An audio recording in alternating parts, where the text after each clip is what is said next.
আম্মা, একটা সমস্যা হয়ে গেছে। আমার আম্মু সিঁড়ি থেকে পড়ে গেছে, এখন খুব অসুস্থ।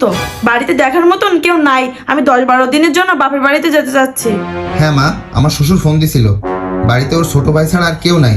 আমার শ্বশুর ওরে যাওয়ার কথা বলতেছিল। আমি যে এদিকে অসুস্থ সেদিকে তো তোমাদের কোনো খেয়াল নাই। এতদিনের জন্য বাপের বাড়িতে গেলে এই সংসারে কি হবে? আমি নিজেই ঠিক মতন চলাফেরা করতে পারি না। আমি নিজেকে কাজকাম করে খেতে পারবো নাকি? তোমার বাপের বাড়িতে যাওয়া লাগবে না। তোমার বাপ ভাই আছে, তারা ম্যানেজ করে নিবে না। কারোর জন্য কারোর দিন থেমে থাকবে না।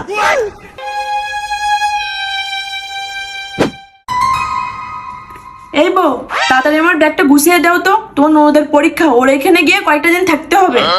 মেয়েটা আমার সংসার সামলে পড়াশুনো করতে পারতেছে না। আমি গেলে ওর হাতের কাজে একটু সাহায্য হবে না। আপনি নিজেই অসুস্থ মানুষ, ঠিক মতন চলাফেরাও করতে পারেন না। আপনি ওইখানে গিয়ে কি করবেন? আমি অসুস্থ, তা কি করব? মেয়ের দিকটাও তো দেখতে হবে। মেয়ে একা বাচ্চা কাচ্চা সংসার সামলাতে পারছে না, আমি না গেলে হবে না।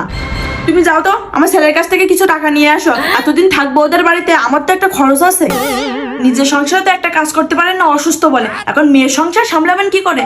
আমি এতবার বললাম আমার মা অসুস্থ, আমি কিছুদিনের জন্য বাপের বাড়িতে যাই। আপনি যেতে দেননি, সংসার সামলাতে পারবেন না বলে। এখন তো মেয়ের সমস্যার কথা শুনে আপনি তো ঠিকই সুস্থ হয়ে গেছেন। বাড়ির বউ হয়ে গেছে বলে কি আপনাদের কেনা গোলাম হয়ে গেছে নাকি, যে বাপ মা সুযোগ সুবিধাটাও দেখতে পারবো না? আমি আজকে বাপের বাড়িতে চলে যাব। আপনার কিছু করার থাকলে করে নিয়েন।